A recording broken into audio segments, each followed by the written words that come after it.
Hi guys, Alex Peak Performance Reviews. Welcome to another vlog and welcome to me in my kitchen.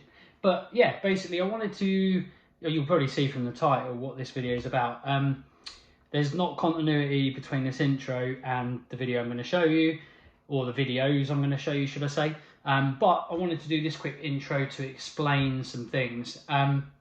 So obviously we just had the sprints at Brands Hatch not too long ago during the Forward Power Live event, where we raced four, we've done the qualification and 4 races.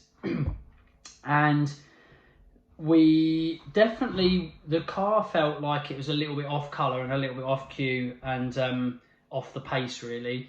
What you found with the car is you couldn't race people you'd normally be able to race with. Now there are definitely some really quick cars in that series, that whatever the hell they're doing to the motors, I don't know. It could be above board, and I'm not accusing anyone of that, but whatever they've certainly got a healthy motor and whatever else. So it's always hard to kind of judge the pace of a car against those kind of cars, but there's certainly lots of other cars that were definitely still quicker than us in a straight line, which we could race with before. And now, unless they've all done lots of other new stuff to it and rebuilt their motors, which I don't think they have, because it was actually quite a vast amount of different cars, we just can't keep with them, unless you drive the shit out of the car and really push it hard, you just can't keep with those cars. So we've got a compounding issue that seems apparent, and it was, I mean, Ollie was in the car first and it definitely weren't on colour. Charles and Josh managed to get a bit more out of the car. We filled it a little bit more, there was a little bit more fuel in the car with Charles and Josh, and that may have helped in a little way, but we basically think we've got potentially a fueling issue. We tried loads of little weird and wonderful things and changed a few things, including even the gearbox oil in desperation.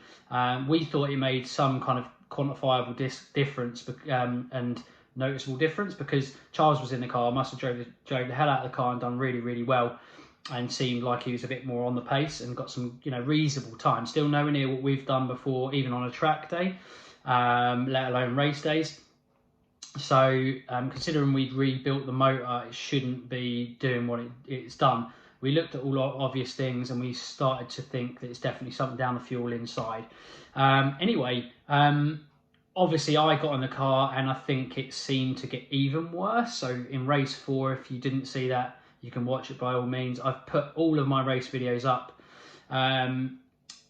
It's probably hard. It's hard to see or hear because you can't tell. But from me underneath my butt, I could tell that something weren't quite right. We had probably a quarter of a tank, so but the car was fuel surging after only 2-3 laps in, with still what we know was reasonably a good amount of fuel in there. So we've never had that before. Normally when you get to when the light goes on, you can start to have a bit of fuel surge, maybe 1 or 2 laps in, but very little. But this was quite a bit of fuel surge from very early on in my race especially, so it was something getting worse. It just ended up getting worse and worse, to the extent that I literally had barely any power for my last lap and everything just went past me near the end of the race. So there I am, feeling like I'm blaming my tools, yeah, I wanted to know if it was me and I was just driving terribly. Probably was as well, but no, I don't think I was, but I was pushing the car as hard as I can, to the extent I was even overheating the tyres. I just couldn't keep up with anyone. I couldn't race with anyone. Just the car felt so sluggish. But was it all in my head? Watch on and find out. We're going to a dyno at Luke Stevens, and let's see what power that car makes, or what power and torque that makes. Watch on. So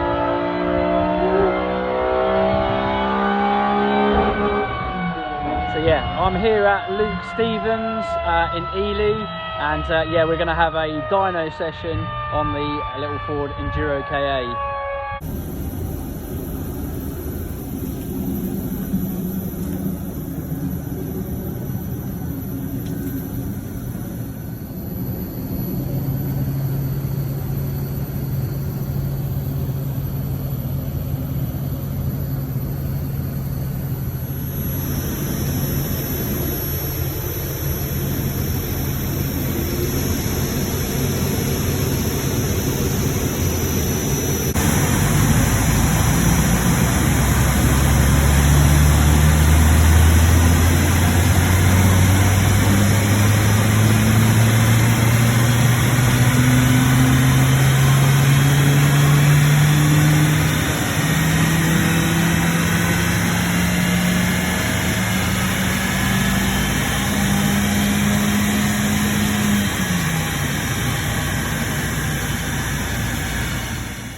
So yeah, that is the end of our dyno session. You would have seen I was in, like I say, Luke Stevens. I'll give you links in the bio to all of his websites, etc., and where you can kind of book yourself in.